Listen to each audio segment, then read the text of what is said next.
Claro, isso é uma expressão idiomática de preferência em que Jesus está usando uma afirmação exagerada para transmitir o ponto de que Deus deve estar em primeiro lugar em nossas vidas o tempo todo, mesmo acima de seu pai, sua mãe, seu irmão, sua irmã ou até mesmo de sua própria vida.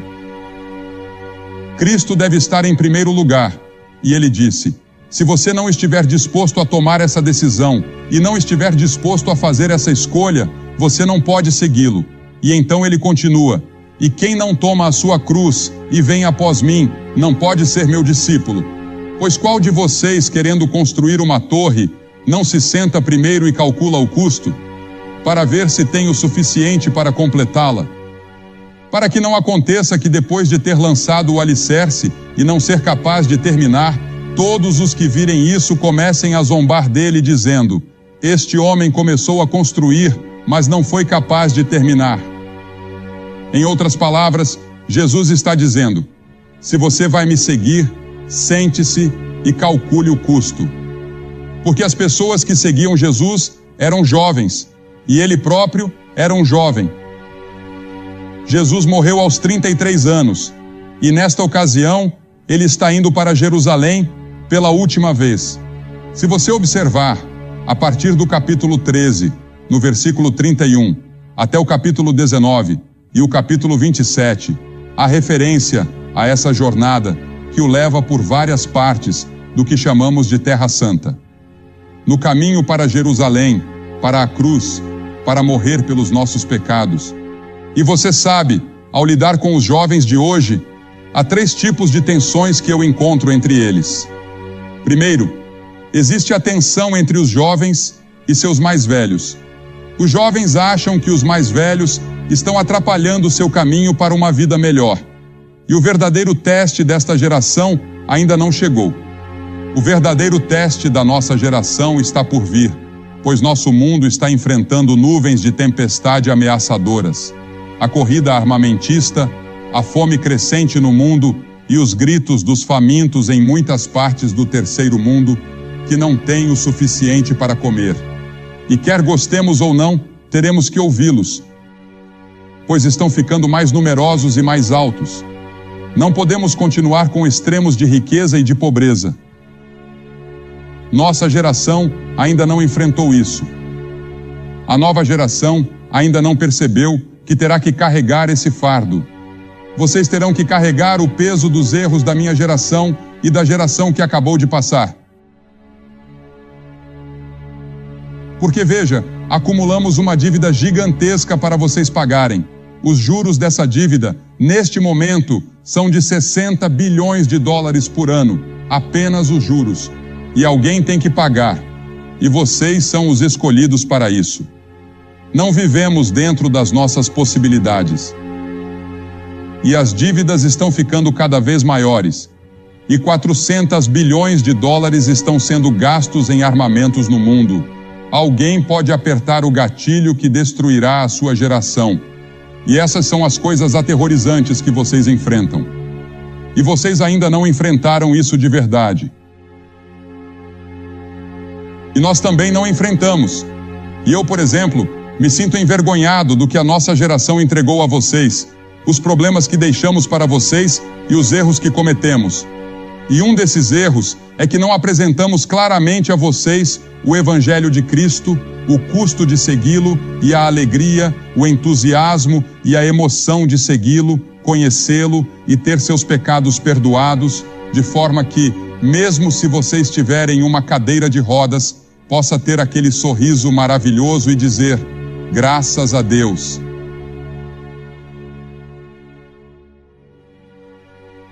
Que mensagem poderosa temos para entregar a vocês? E então, a segunda tensão que encontro é criada pelos próprios jovens, que não gostam de nenhuma parte do mundo, que herdarão e estão buscando abolir toda a sociedade. Como um deles disse, eles se sentem como se estivessem presos na parte de trás de um veículo construído de forma incorreta. É inseguro em qualquer velocidade e está sendo conduzido por um motorista de meia-idade embriagado. Eles não querem dirigir. Eles nem mesmo querem ir para onde o carro está indo.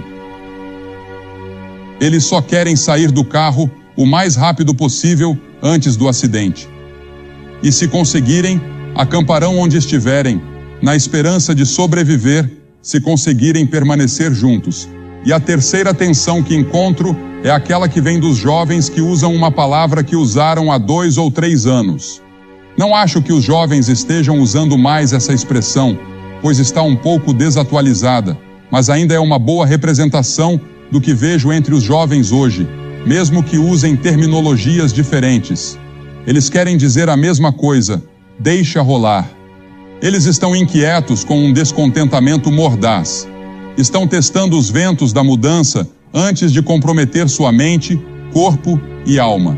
E isso representa muitos dos jovens modernos. Um garoto é pego colando na escola e seus colegas dizem: deixa rolar. Uma menina fica grávida, deixa rolar. Estudantes pressionados pelos pais para obter melhores notas. Deixa rolar. Não se preocupe com isso. Quando um problema se torna difícil, deixa rolar. Afaste-se dele. Não tente pensar em uma solução para o problema. Sinta seu caminho através dele. Abandone os padrões absolutos, pois eles apenas o prenderão. Mas você sabe, a geração anterior à sua, minha geração, também foi idealista, entende? Fomos tentados a desistir e deixar rolar milhares de vezes, mas em vez disso, mantivemos nossos empregos, pagamos nossas contas e impostos e lutamos em guerras que precisavam ser travadas para impedir que Hitler dominasse o mundo. Talvez tenhamos sido ingênuos, mas esperávamos que a geração jovem assumisse o peso da sociedade e achamos difícil entender a falta de comprometimento hoje. E essa é, de fato, a falta que percebo em muitos jovens. Eles realmente não se comprometeram com nenhuma filosofia, ideologia ou fé religiosa. Eles estão apenas deixando rolar, esperando que um vento os leve em qualquer direção. Estou pedindo a você, nesta noite, que se comprometa com o Senhor Jesus Cristo. Conte o custo, renda tudo a Ele. Deixe-o ser o seu Senhor. Deixe que Ele o guie em suas decisões sobre vocação, casamento e esses grandes problemas que você terá que enfrentar pessoalmente, além dos problemas coletivos que todos nós teremos que enfrentar como geração. Nosso mundo está se movendo muito, muito rápido em direção a um clímax de algum tipo. Acho que estamos à beira de um terremoto internacional. E acredito que isso pode acontecer a qualquer momento, certamente antes do fim do século. A menos que milhões de jovens comecem a marchar por Jesus Cristo com amor em seus corações, rendidos e comprometidos, estudando a palavra com conhecimento das Escrituras. E é isso que mais peço a vocês, jovens. Conheçam este livro. Se você vai ser médico, advogado, empresário, ou seja qual for a sua vocação, adquira o conhecimento deste livro primeiro. Estou feliz por ter ido para a escola bíblica antes de ir para a Faculdade de Artes Liberais, porque fui fundamentado nas Escrituras antes de ir. E quando você chegar à universidade, e é aqui que tenho um problema com algumas igrejas, não com todas elas. Sabe, nossos professores de escola dominical não estão devidamente treinados para ensinar. Eles mesmos não conhecem as Escrituras. Eles não sabem como comunicar a palavra. E nossos jovens precisam de treinamento.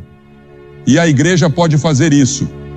Em muitas ocasiões, na maioria das vezes, as igrejas estão fazendo isso. Graças a Deus pelas escolas bíblicas e pelos departamentos de Bíblia em muitas das nossas escolas cristãs que estão ensinando a palavra de Deus aos jovens. Mas, em algumas escolas, é preciso ter muito cuidado ao escolher um curso de Bíblia. Quero dizer isso agora. Um jovem veio até mim outro dia dizendo que queria ir para uma certa universidade. Eu disse: vá, é uma ótima universidade, mas não faça nenhum curso de Bíblia lá. porque naquela universidade os professores estão determinados a destruir sua fé.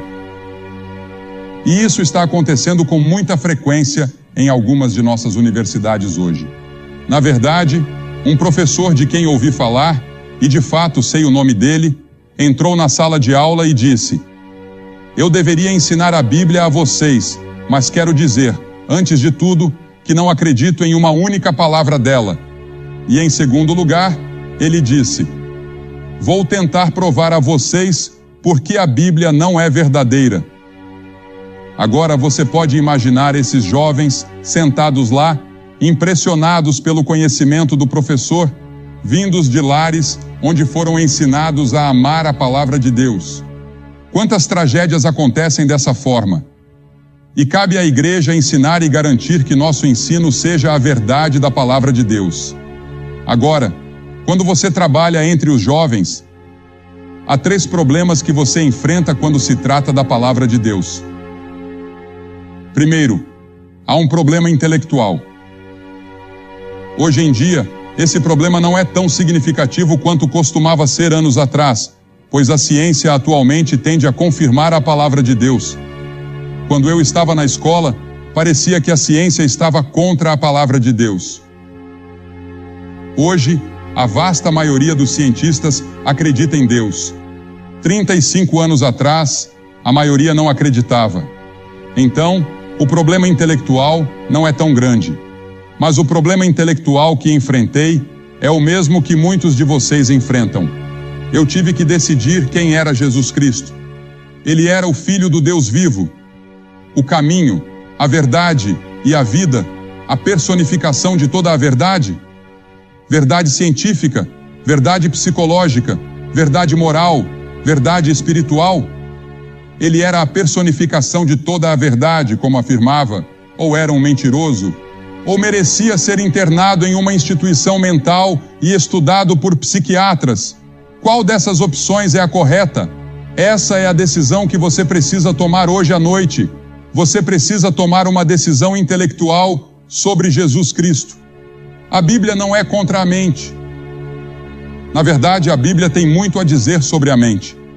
Devemos amar o Senhor nosso Deus de todo o coração, alma e mente. Tenha em você a mesma mente que estava em Cristo Jesus. A mente é importante, mas lembre-se de que ela foi afetada pelo pecado, e você não pode chegar a Jesus Cristo apenas intelectualmente. O último passo deve ser dado pela fé.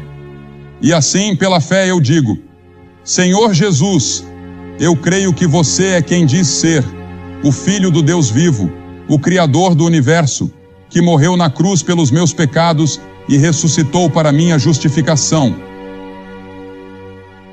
Eu creio que você voltará para estabelecer o seu reino. Eu sei que você é meu Salvador, e pela fé eu o aceito. E quando faço isso, Ele muda minha vida. Ele entra no meu coração e me faz uma nova pessoa. E Ele fará o mesmo por você nesta noite. O segundo problema que os jovens enfrentam ao vir a Cristo é um problema moral: atender aos altos padrões de Cristo. Pois veja, Cristo exigiu o primeiro lugar em tudo, e você precisa vir a Cristo com a consciência de que precisará pagar um preço. Você não pode arrastar esses pecados sujos com você. Você terá que parar de mentir, terá que parar de dormir com aquela garota que não é sua esposa, terá que parar de trapacear na escola. Você terá que assumir algumas responsabilidades e trabalhar. Terá que estudar a palavra de Deus para se mostrar aprovado diante de Deus, um trabalhador que não precisa se envergonhar. Todas essas coisas têm um custo. Você está disposto a pagá-lo? Esse é o problema moral. Seus padrões são muito elevados, e ele não mudou para se acomodar à nossa geração e aos nossos padrões permissivos que estão em constante mudança. Ele é o mesmo ontem, hoje e sempre. Deus nunca muda. Agora, esses são padrões elevados, e eu não acredito que você consiga mantê-los sem Cristo. O sexo é lançado sobre você de todos os ângulos. O instinto sexual é muito forte. Deus o deu a você, é um presente de Deus, e não há nada de errado com isso. A pressão dos colegas, as coisas que vemos nos filmes e na literatura, tudo isso estimula seus desejos sexuais. E você não consegue viver uma vida pura hoje, exceto de uma única forma: com Cristo em seu coração. Paulo disse: fui crucificado com Cristo. Já não sou eu quem vive, mas Cristo vive em mim.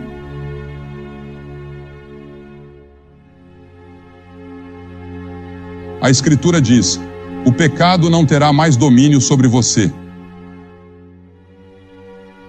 Houve um tempo em que o pecado governava a sua vida, mas quando você vem a Cristo, o pecado não governa mais.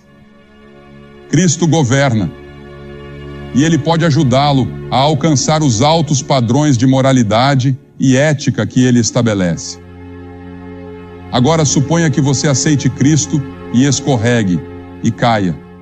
O que acontece? Você não vai se tornar perfeito imediatamente. Se você realmente conhece Cristo, vai se levantar, se ajoelhar e dizer: ó Senhor, sinto muito, perdoe-me, eu me afasto desse pecado, não quero cometê-lo novamente. Você o confessa, reconhece, e Ele é fiel e justo para perdoar os seus pecados. Então, nesta noite, se você pecou, volte para Ele e diga: Senhor, eu pequei, me perdoe, eu me rendo. E então, claro, há outro problema, o problema emocional. Porque veja, somos feitos de mente, vontade e emoção. Ele quer ser senhor da sua carreira, do seu casamento, das suas amizades, da sua moral. Tudo deve ser entregue a Ele. Você não deve ser levado pelas emoções.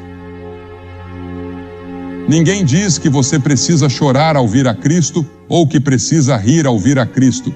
Mas eu lhe digo uma coisa: você não pode olhar para aquela cruz por muito tempo e compreender seu profundo significado sem se comover.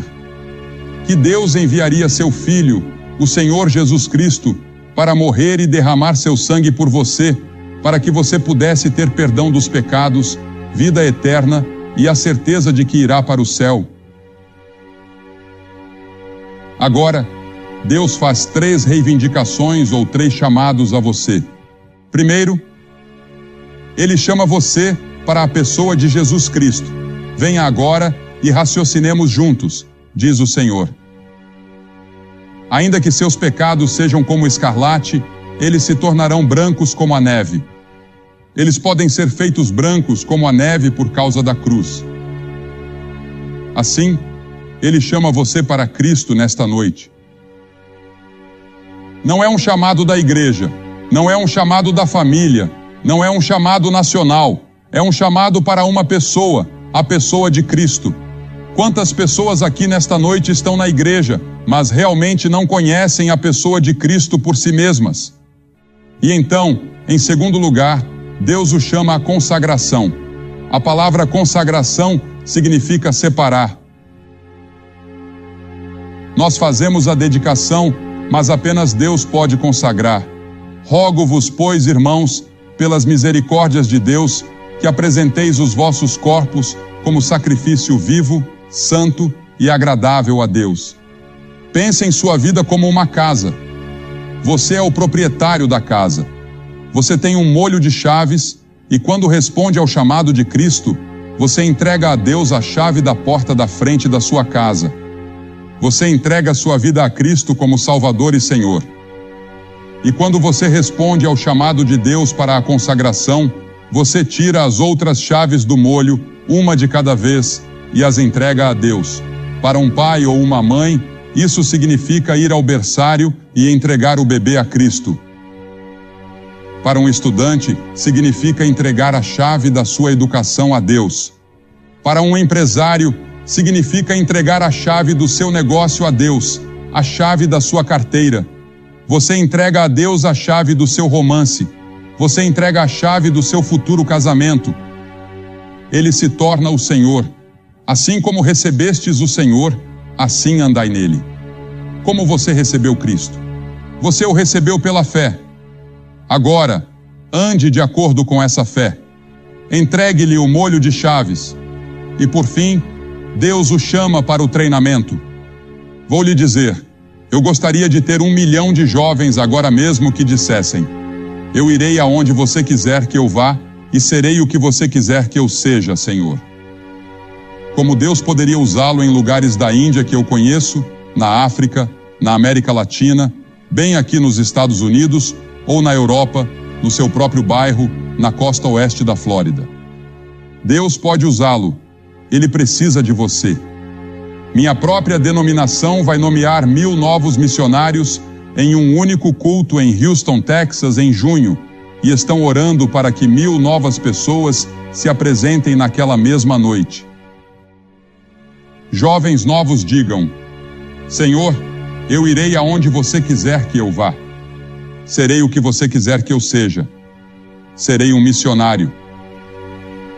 Ele precisa de enfermeiros, médicos, empresários e sim, de políticos cristãos. Líderes cristãos que estejam prontos para avançar, pagar o preço e servir a Cristo. Estou chamando você nesta noite para se juntar ao exército dele. Marchar com ele sob a bandeira da cruz, com o amor dele em seu coração. Mas primeiro, você precisará tomar essa decisão inicial. Dar o primeiro passo e dizer: sim, pela fé, eu o recebo, Senhor, em meu coração. Estou pedindo que você faça isso agora. Centenas de vocês, jovens e velhos, vou pedir que façam algo que já vimos milhares de pessoas fazerem. Vou pedir que se levantem de seus assentos agora. Centenas de vocês. E venha, e fique neste campo e diga: ao vir, eu recebo Cristo. Eu quero seguir Cristo. Quero entregar todas as chaves do meu molho a Ele, não importa o custo. Estou disposto a pagar o preço nesta noite, seja qual for. Se você está com amigos ou parentes, traga-os com você, mas venha. Ou se você veio em um ônibus, eles vão esperar por você. Quem quer que esteja com você, eles vão esperar. E depois que todos vocês estiverem aqui, quero dizer algumas palavras para vocês, fazer uma oração e entregar-lhes alguns materiais. E então vocês poderão voltar e se juntar aos seus amigos. Mas venham, não deixe esta noite escapar, pois a Bíblia diz: aquele que endurece o coração, mesmo após muitas repreensões, será de repente destruído sem remédio. Você pode nunca mais ter um momento em toda a sua vida em que esteja tão perto do reino quanto está nesta noite. Este é o seu momento e a sua hora. Venha rapidamente de todos os lugares. Vamos esperar. Já há centenas vindo. Junte-se a eles e venha. E enquanto você vem, o coral vai cantar.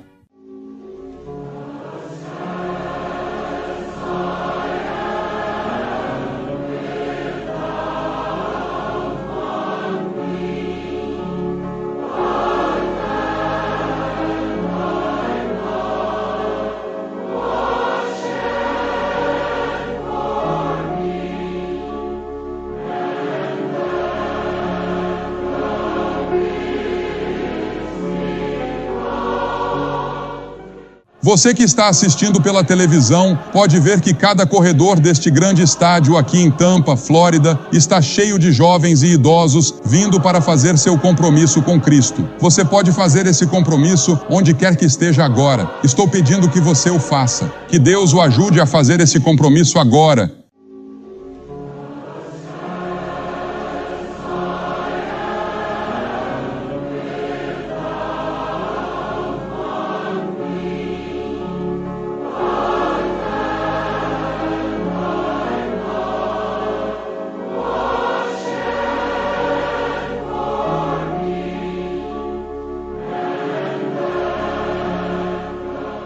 Acionar o interruptor principal. Hoje, pela graça de Deus, vamos acionar esse interruptor. Vamos desvendar os hábitos práticos e bíblicos que nos permitem viver continuamente cheios do Espírito Santo. E o ponto de partida, o fundamento sobre o qual todo o resto é construído, é a maneira como você começa o seu dia. Antes de mergulharmos, quero que você reflita honestamente. Qual é a primeira voz que você ouve pela manhã? É a voz da ansiedade sobre a sua agenda? A voz das notícias na televisão? A voz das redes sociais no seu celular? Ou é a voz suave e poderosa do Espírito de Deus? Seja sincero e comente aqui embaixo qual tem sido a sua primeira conversa do dia, pois estamos prestes a descobrir como uma mudança neste primeiro ato pode revolucionar todo o resto. O primeiro hábito sagrado, a primeira disciplina para uma vida cheia do Espírito é este: comece o seu dia com oração e entrega total a Ele.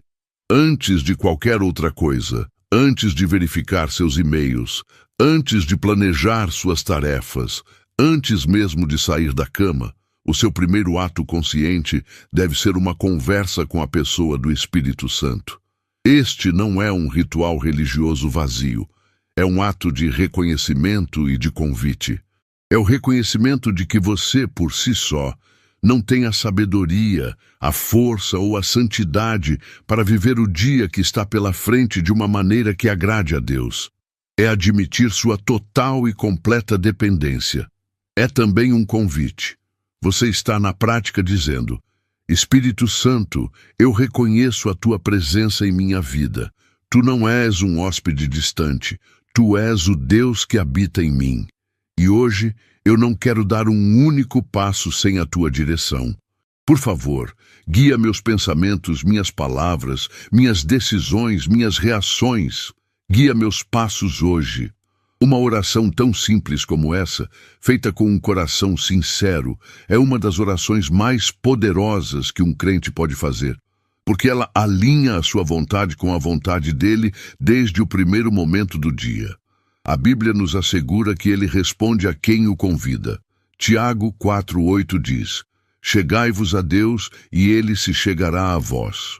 Este ato de se aproximar dele pela manhã abre a porta para que a presença manifesta dele se aproxime de você ao longo de todo o dia. O próprio Senhor Jesus, o Filho de Deus, nosso exemplo perfeito, praticava este hábito.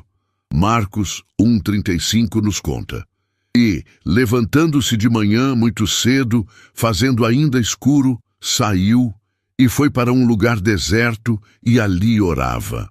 Se Jesus, que era perfeitamente um com o Pai, sentiu a necessidade de começar o dia em comunhão, quanto mais nós. Ele estava nos mostrando o segredo da força, conectar-se à fonte antes de enfrentar as demandas do mundo. O segundo componente deste primeiro hábito é a entrega total. Não é apenas pedir por guia, mas entregar o controle. É como entrar em um carro e, em vez de sentar no banco do motorista, você deliberadamente senta no banco do passageiro e diz ao Espírito Santo: o volante é teu. Isso significa entregar seus planos, sua agenda, seus desejos, suas preocupações. É dizer: Senhor, aqui está o meu dia. Pode ser que não saia como eu planejei, mas eu confio que o teu plano é melhor. Se o Senhor quiser mudar minha rota, eu estou disposto. Se o Senhor quiser me interromper com uma oportunidade divina para abençoar alguém, eu estou disponível. Este dia não é meu, é teu. Esta oração de entrega desarma o nosso orgulho e a nossa ansiedade. Ela nos liberta da pressão de ter que controlar tudo e nos permite descansar na soberania daquele que segura o universo em suas mãos. E este primeiro hábito de entrega matinal nos leva diretamente ao segundo hábito indispensável: alimentar o seu espírito diariamente com a palavra de Deus. Se a oração da manhã é a nossa fala com Deus, a leitura da Bíblia é o momento em que permitimos que Deus fale conosco. Os dois são inseparáveis, como inspirar e expirar. Tentar viver cheio do Espírito, sem uma imersão constante na palavra, é como esperar que um fogo continue a queimar sem adicionar lenha. O Espírito Santo é o autor da Escritura. 2 Pedro 1:21 nos diz que a profecia nunca foi produzida por vontade de homem algum, mas os homens santos de Deus falaram inspirados pelo Espírito Santo. Portanto, o lugar primário onde ouvimos a sua voz, onde entendemos a sua natureza e onde aprendemos os seus caminhos é nas páginas da Bíblia. O Espírito Santo sempre falará de uma maneira que está em perfeito acordo com a palavra que ele mesmo inspirou. Ele usa a palavra para nos guiar, para nos corrigir, para nos encorajar e para nos transformar. Jesus disse em João 6,63: o Espírito é o que vivifica, a carne para nada a aproveita. As palavras que eu vos digo são espírito e vida. A palavra de Deus não é apenas informação, é nutrição espiritual. É o pão do céu que alimenta nosso homem interior. Viver cheio do Espírito exige que a leitura da Bíblia seja mais do que um dever religioso. Ela precisa se tornar um deleite, um encontro. Não é apenas ler um capítulo para cumprir uma meta, mas meditar na palavra. Meditar significa ler devagar, pensar profundamente, fazer perguntas ao texto e, o mais importante, perguntar ao Espírito Santo: o que o Senhor está dizendo para mim através desta passagem hoje? É ler com um coração aberto e um caderno de anotações à mão, pronto para registrar o que ele revela. O salmista, no Salmo 119, que é uma ode de amor à palavra de Deus, nos dá o segredo. Ele diz no versículo 11: escondi a tua palavra no meu coração, para eu não pecar contra ti. E no versículo 18, ele faz uma oração que todos nós deveríamos fazer antes de abrir a Bíblia. Desvenda os meus olhos, para que veja as maravilhas da tua lei. É o Espírito Santo quem desvenda nossos olhos para vermos Jesus em cada página, para compreendermos as verdades que nossa mente natural não consegue alcançar. Quando você alimenta seu espírito com a palavra, você está, na verdade, estocando seu arsenal para as batalhas do dia. Quando a tentação da mentira vier, o Espírito Santo trará à sua memória um versículo sobre a verdade. Quando o medo tentar te paralisar, ele sussurrará uma promessa sobre a fidelidade de Deus.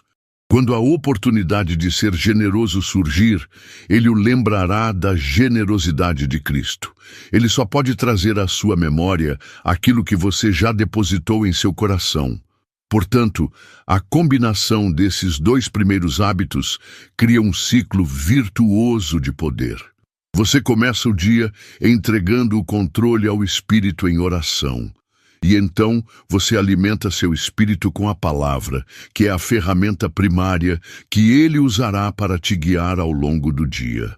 Negligenciar qualquer um desses dois hábitos é criar uma rachadura na fundação da sua vida espiritual, um ponto de vazamento através do qual a plenitude do Espírito pode escapar. Comece o seu dia com ele, alimente-se dele.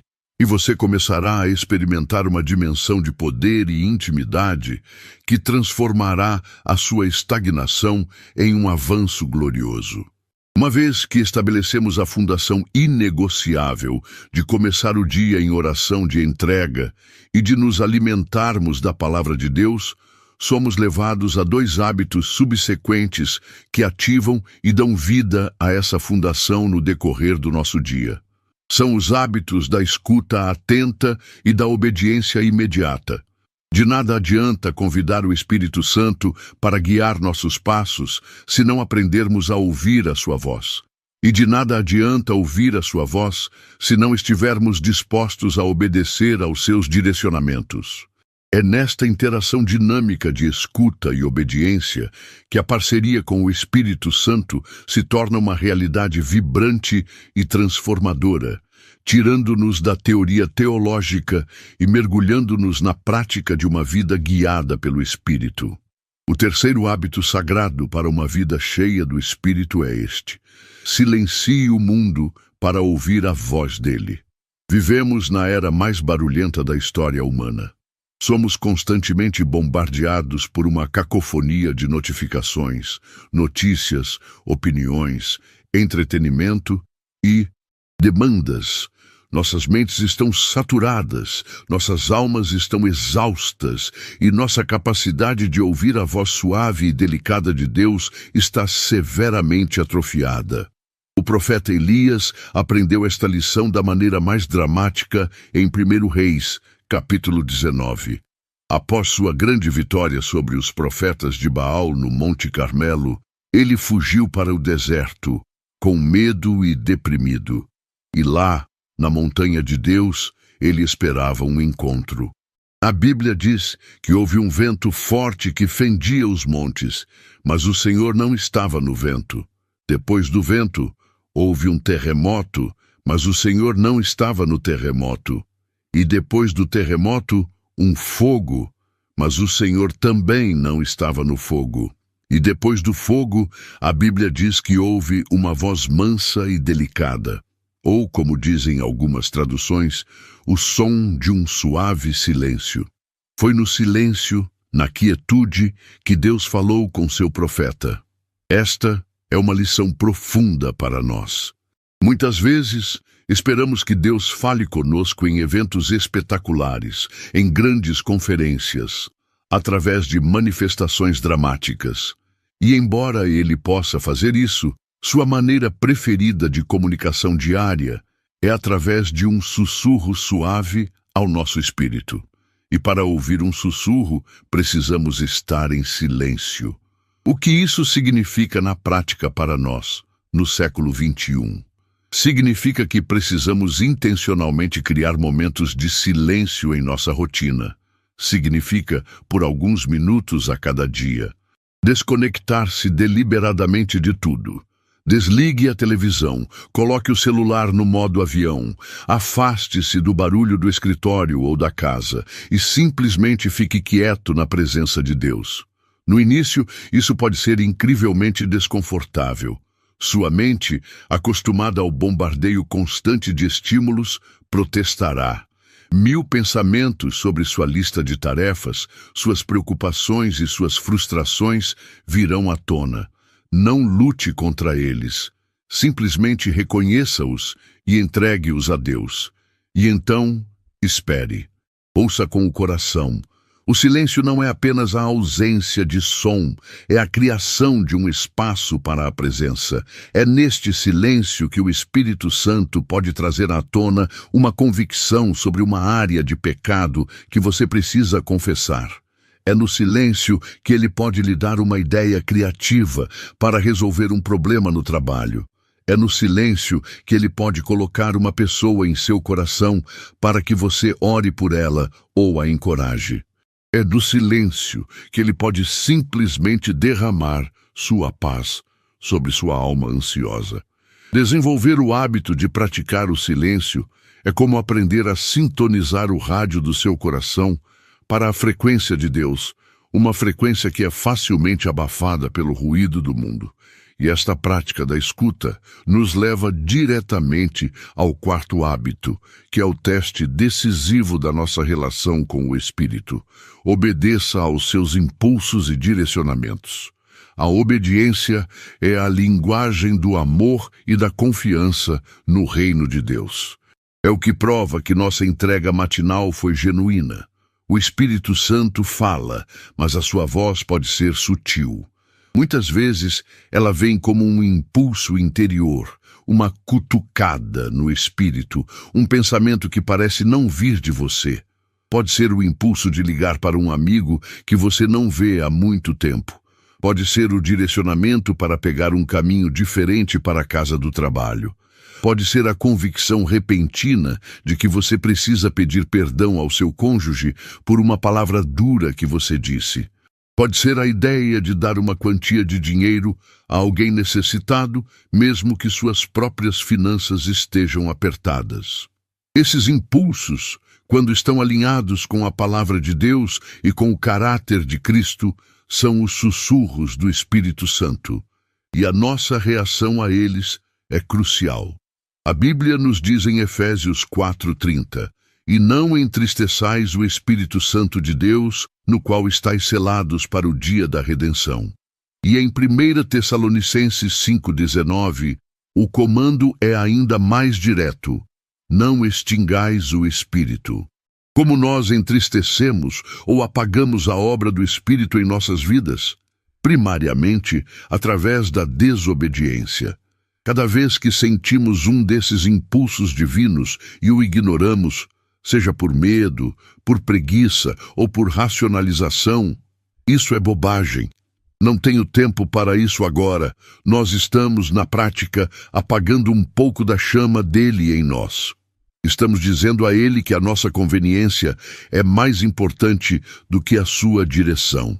E se fizermos isso repetidamente, sua voz se tornará cada vez mais fraca em nossos corações. Não porque ele parou de falar, mas porque nós paramos de ouvir e de responder.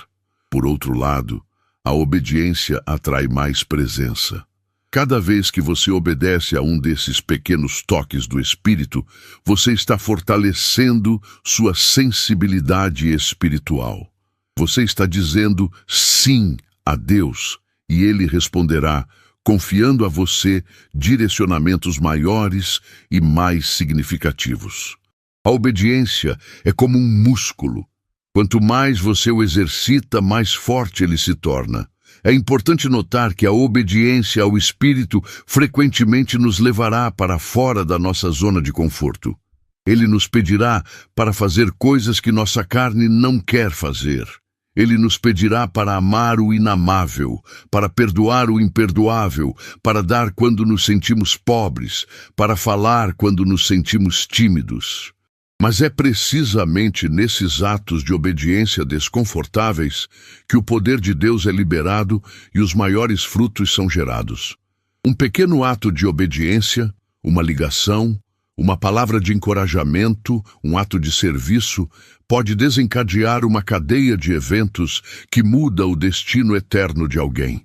Você pode nunca ver o resultado completo deste lado da eternidade, mas no céu, você se maravilhará ao ver como sua simples obediência a um sussurro do Espírito gerou grandes frutos para o reino de Deus. Portanto, o desafio para nós hoje é viver com uma sensibilidade aguçada. Escute no silêncio, e quando ele falar, obedeça imediatamente. Não negocie, não procrastine. A obediência imediata é o caminho mais rápido para uma vida cheia do poder, da alegria e da aventura de andar com o Espírito Santo todos os dias. À medida que construímos sobre os fundamentos da entrega, da alimentação da palavra, da escuta e da obediência, chegamos a 2 hábitos que lidam com a condição do recipiente. De nada adianta tentar encher um vaso com água pura se ele estiver sujo por dentro ou se estiver rachado. A água será contaminada ou vazará. Da mesma forma, para vivermos continuamente cheios do Espírito Santo, precisamos prestar atenção constante à condição do nosso próprio coração. O Espírito de Deus é santo, e ele anseia por habitar em um templo que é limpo e íntegro. Portanto, os próximos 2 hábitos essenciais são os da purificação contínua e da adoração constante. O primeiro nos limpa da contaminação que impede a plenitude do Espírito, e o segundo nos enche com a sua presença manifesta. O 5º hábito sagrado é este: libere perdão e viva em santidade. O Espírito Santo habita em corações limpos. Esta não é uma questão de perfeição sem pecado, o que é impossível para nós nesta vida. É uma questão de postura do coração. É um compromisso contínuo de manter as contas curtas com Deus e com as pessoas, de lidar rapidamente com o pecado e de se recusar a permitir que a amargura e a falta de perdão criem raízes em nossa alma. Um dos maiores obstáculos para a plenitude do Espírito Santo na vida de um crente é o ressentimento. Quando escolhemos não perdoar alguém que nos feriu, nós estamos, na prática, construindo uma prisão em nosso próprio coração e nos trancando dentro dela com a pessoa que nos ofendeu. A falta de perdão é um veneno que bebemos, esperando que a outra pessoa morra. Ela nos enche de amargura, de raiva, de pensamentos de vingança, e essa toxicidade espiritual cria um ambiente onde o Espírito Santo, que é o Espírito da graça, do amor e da reconciliação, é profundamente entristecido. Em Efésios 4, logo após nos advertir a não entristecer o Espírito, 30, o apóstolo Paulo lista as coisas que o entristecem. Toda a amargura, e ira, e cólera, e gritaria, e blasfêmia, e toda a malícia sejam tiradas dentre vós. 31. E qual é o antídoto? Antes sede uns para com os outros benignos, misericordiosos, perdoando-vos uns aos outros, como também Deus vos perdoou em Cristo. 32. O perdão não é primariamente um sentimento, é uma decisão. É uma decisão de liberar a dívida da outra pessoa, de entregá-la ao justo juízo de Deus e de se recusar a remoer a ofensa. É um ato de obediência que pode ser incrivelmente doloroso, mas que é absolutamente essencial para a nossa saúde espiritual. Ao liberar o perdão, nós não estamos dizendo que o que a outra pessoa fez foi certo. Estamos dizendo que confiamos em Deus como nosso juiz e vingador e escolhemos limpar nosso próprio coração do veneno para que o Espírito Santo possa ter espaço para operar. A outra face desta moeda é a busca ativa pela santidade. Viver em santidade não é seguir uma lista de regras legalistas. É, em sua essência, um ato de amor. É viver de uma maneira que agrada àquele que nos amou e se entregou por nós. A santidade é a separação do pecado e a consagração a Deus. Hebreus 12:14 nos dá este comando sério. Segui a paz com todos, e a santificação sem a qual ninguém verá o Senhor. E 1 Pedro 1:15-16 ecoa o chamado de Levítico. Mas, como é santo aquele que vos chamou, sede vós também santos em toda a vossa maneira de viver, porquanto está escrito, sede santos, porque eu sou santo. O Espírito Santo, por definição, é santo. Ele é repelido pelo pecado. Quando nós, como crentes, conscientemente nos entregamos a um pecado habitual, quando flertamos com a imoralidade, quando praticamos a desonestidade, quando nos entregamos à fofoca e à maledicência, nós estamos criando uma barreira à comunhão íntima com Ele. Não perdemos a nossa salvação, pois Ele está selado em nós, mas perdemos a experiência da sua plenitude, da sua alegria e do seu poder. É como ter o sol brilhando no céu, mas escolher viver debaixo de um guarda-chuva escuro. A luz está lá, mas nós nos bloqueamos dela. Viver em santidade é, portanto, um ato diário de escolher a luz, de confessar o pecado rapidamente, 1 João 1:9, de se arrepender, que significa mudar de direção, e de, pela graça de Deus e pelo poder do Espírito, escolher o caminho da retidão.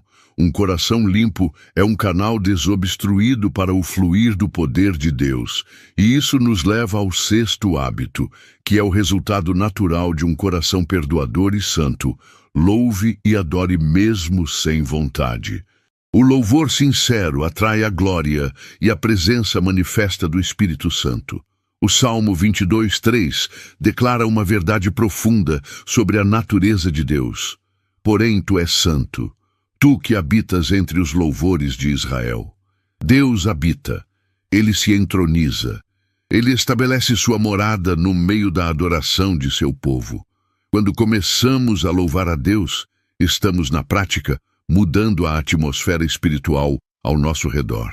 Estamos tirando o foco de nossos problemas e colocando-o na grandeza do nosso Deus. Estamos declarando, em desafio às nossas circunstâncias e aos nossos sentimentos, que Ele é digno, que Ele é bom, que Ele é fiel, que Ele é soberano. E quando fazemos isso, algo sobrenatural acontece. A presença de Deus desce de uma forma palpável.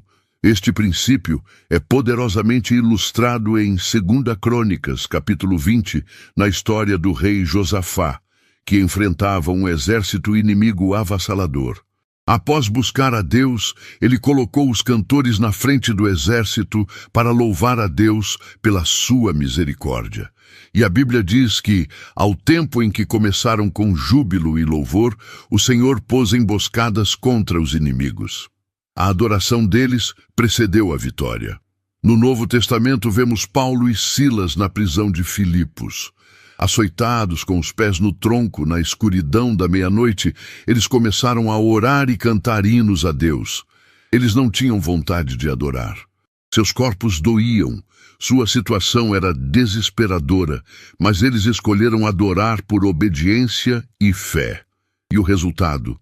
Um terremoto abalou a prisão, as portas se abriram e as correntes se soltaram. A adoração deles em meio à dor atraiu o poder intervencionista de Deus. A lição para nós é clara: não podemos depender dos nossos sentimentos para determinar se vamos ou não adorar. Haverá dias difíceis, dias de dor, de luto, de frustração, em que a última coisa que nossa carne quer fazer é louvar a Deus. E é precisamente nesses dias que a adoração se torna um sacrifício poderoso. Hebreus 13:15 nos chama a oferecer sempre a Deus sacrifício de louvor, isto é, o fruto dos lábios que confessam o seu nome. Um sacrifício custa algo, custa nosso orgulho, nossa dor, nossa autopiedade. Mas quando oferecemos esse sacrifício, nós abrimos os portões para que o Rei da Glória entre. Comece a praticar o hábito de encher sua casa e seu carro com música de louvor e adoração. Cante junto, mesmo que sua voz não seja perfeita. Faça declarações de louvor a Deus ao longo do dia. Agradeça-lhe pelas pequenas coisas. Quando você faz do louvor um estilo de vida, você está constantemente cultivando um ambiente onde o Espírito Santo se deleita em habitar. Você está convidando a presença manifesta de Deus para cada área da sua vida. Um coração limpo pelo perdão e pela santidade e um ambiente cheio de louvor e adoração são o templo perfeito para a plenitude do Espírito Santo. Chegamos ao último e talvez mais prático dos hábitos para uma vida continuamente cheia do Espírito Santo. Depois de nos entregarmos pela manhã, nos alimentarmos da palavra, aprendermos a ouvir no silêncio, praticarmos a obediência, mantermos nossos corações limpos e cultivarmos uma atmosfera de adoração, existe um passo final que ativa e libera tudo o que recebemos: a disponibilidade. O 7º hábito sagrado é este: esteja disponível para ser usado por Ele. O Espírito Santo não nos enche de poder para que possamos nos sentir bem, espiritualmente satisfeitos e confortáveis em nossa própria bolha de bênçãos. Ele nos enche para que possamos transbordar. Ele enche quem está disposto a servir. Ele capacita quem está disponível para ser um canal de sua bênção na vida de outra pessoa. A plenitude do Espírito não é um reservatório estagnado, mas um rio que flui. E a maneira de manter o rio fluindo é permitir que ele saia de nós para tocar o mundo ao nosso redor. Esta verdade é fundamental para o propósito da Igreja e para o plano de Deus para cada crente. Jesus nos deu a grande comissão em Mateus 28. Ide, portanto, fazei discípulos de todas as nações. Em Atos 1:8, a promessa do poder do Espírito estava diretamente ligada ao propósito de sermos testemunhas. O Espírito Santo é o Espírito missionário por natureza. Sua paixão é glorificar a Jesus, convencer o mundo do pecado, da justiça e do juízo, e atrair pessoas para a salvação. Quando nós nos alinhamos com a sua missão, quando dizemos sim ao seu desejo de alcançar os perdidos e de edificar os santos, nós nos posicionamos diretamente no fluxo do seu poder. Muitas vezes, a razão pela qual nos sentimos espiritualmente secos e estagnados é porque nos tornamos egocêntricos em nossa fé. Nossas orações se resumem a abençoa-me, ajuda-me, cura-me, prospera-me. E embora Deus se importe com todas essas coisas, Ele quer nos levar para além disso. Ele quer que nossas orações comecem a incluir usa-me. Senhor, quem o Senhor quer que eu encoraje hoje? Para quem o Senhor quer que eu seja a resposta de uma oração? Como posso ser as tuas mãos e os teus pés neste mundo? Quando um crente começa a orar assim, com um coração sincero, ele se torna um candidato principal para a plenitude do Espírito Santo. A disponibilidade não precisa ser algo grandioso ou complicado. Não significa que você precisa largar tudo e se tornar um missionário em tempo integral na África, embora para alguns possa significar isso. A disponibilidade começa nas pequenas oportunidades do dia a dia. É estar disponível para ouvir um colega de trabalho que está passando por um divórcio, em vez de correr para o seu próximo compromisso. É estar disponível para fazer uma refeição para uma nova mãe na sua igreja que está exausta. É estar disponível para parar e orar com alguém na rua que parece estar em angústia. É estar disponível para compartilhar seu testemunho quando o Espírito Santo abrir uma porta em uma conversa. A disponibilidade é, em essência, uma interrupção da nossa própria agenda egocêntrica para nos alinharmos com a agenda do Reino de Deus. E é impressionante como, quando começamos a nos doar, o Espírito Santo nos enche ainda mais. É um paradoxo divino. Quanto mais de nós mesmos nós derramamos para os outros, mais do Espírito Santo Deus derrama em nós. O apóstolo Paulo viveu esta realidade. Ele se gastou e se deixou gastar pelas igrejas. E, no entanto, ele era um homem que operava em uma dimensão de poder espiritual que poucos alcançaram. Ele entendia que ser um canal não o esvaziava, mas o mantinha constantemente conectado à fonte. A igreja de Antioquia, em Atos 13, nos dá um belo exemplo disso.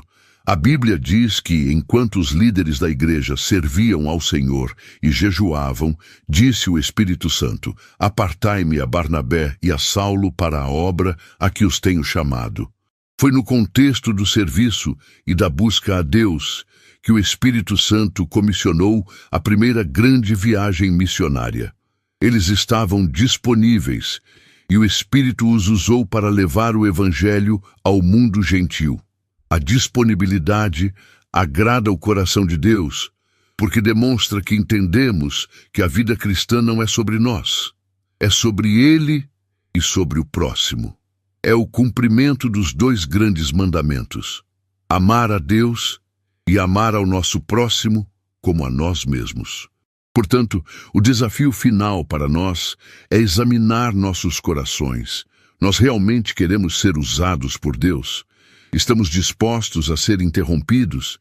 Estamos dispostos a sair da nossa zona de conforto? Estamos dispostos a deixar que Deus use nosso tempo, nossos recursos e nossos dons para abençoar outros? Se a resposta for sim, então podemos ter a certeza de que o Espírito Santo nos encherá até transbordar. Ele não procura pessoas perfeitas, talentosas ou eloquentes. A Bíblia nos mostra que ele usa pessoas comuns e falíveis. Ele usou um pescador impulsivo como Pedro, um perseguidor de cristãos como Paulo, uma mulher com um passado questionável como Raabe. O único pré-requisito é um coração disponível, um sim em nosso espírito. E isso nos leva à oração final, o clamor que resume todos esses hábitos em um único desejo. É a oração de um coração que anseia por mais de Deus, que está cansado de uma vida cristã medíocre e que deseja experimentar tudo o que Deus tem para ele. Ore agora, aí onde você está, com toda a sinceridade da sua alma. Espírito Santo, enche-me todos os dias, que eu viva guiado por Ti em tudo. Perdoa-me por tentar viver com minhas próprias forças. Eu me entrego a ti, alimento-me da tua palavra, ajuda-me a ouvir a tua voz e a obedecer imediatamente. Limpa meu coração de toda amargura e pecado. Recebe meu louvor e, acima de tudo, usa-me. Eis-me aqui, envia-me a mim, torna-me um canal do teu amor e do teu poder neste mundo. Eu quero viver não apenas com o Espírito, mas cheio do Espírito, hoje e todos os dias da minha vida. Esta oração, quando se torna o anseio constante do nosso coração, é a que abre as comportas do céu. E para mais mensagens como esta, que visam equipá-lo para uma vida cristã vitoriosa e cheia do Espírito, confira nossa playlist completa Reflexões da Bíblia, inspirado em Billy Graham. O link está na descrição. Se esta mensagem falou ao seu coração e despertou em você um desejo por mais de Deus, por favor, inscreva-se em nosso canal, curta este vídeo e compartilhe-o com outros crentes que precisam desta palavra. E como um ato de compromisso, comente aqui embaixo a sua oração. Espírito Santo, enche-me todos os dias. E agora, para selar esta obra em seu coração, permita-me orar por você. Pai, em nome de Jesus, eu te agradeço pela promessa do teu Espírito Santo. Eu peço agora por cada pessoa que ouviu esta mensagem, que haja um despertar, uma santa insatisfação com a mediocridade espiritual. Derrama sobre nós uma fome e uma sede por ti. Batiza-nos de novo com o teu Santo Espírito e com fogo. Quebra as correntes da estagnação, purifica nossos corações e enche-nos até transbordar. Que a partir de hoje possamos caminhar não mais na força da nossa carne, mas no poder glorioso do teu Espírito, para a tua honra e para a tua glória. E se há alguém aqui que nunca recebeu a Jesus como seu Senhor e Salvador, este é o momento. Apenas diga a Ele: Senhor Jesus, eu me arrependo dos meus pecados. Eu creio que Tu és o Filho de Deus. Entra no meu coração, perdoa-me e batiza-me com o teu Espírito Santo. Que a plenitude de Deus inunde sua vida agora mesmo. Em nome de Jesus, amém.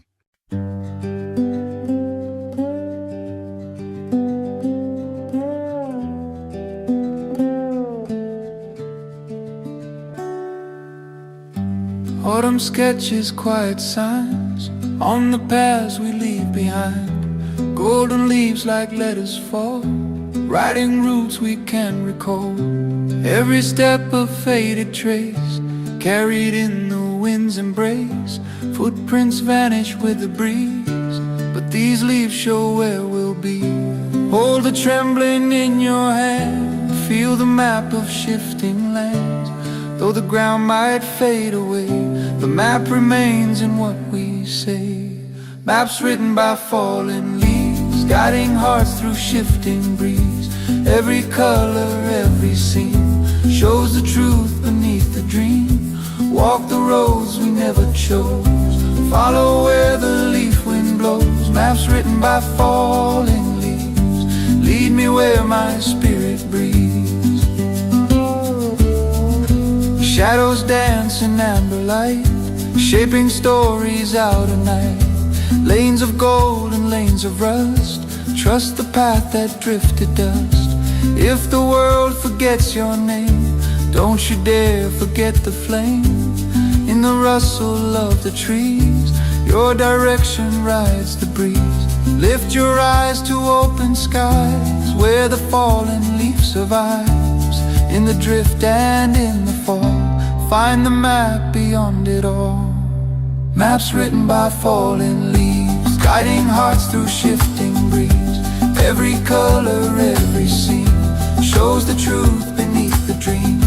Walk the roads we never chose, follow where the leaf wind blows. Maps written by falling leaves, lead me where my spirit breathes.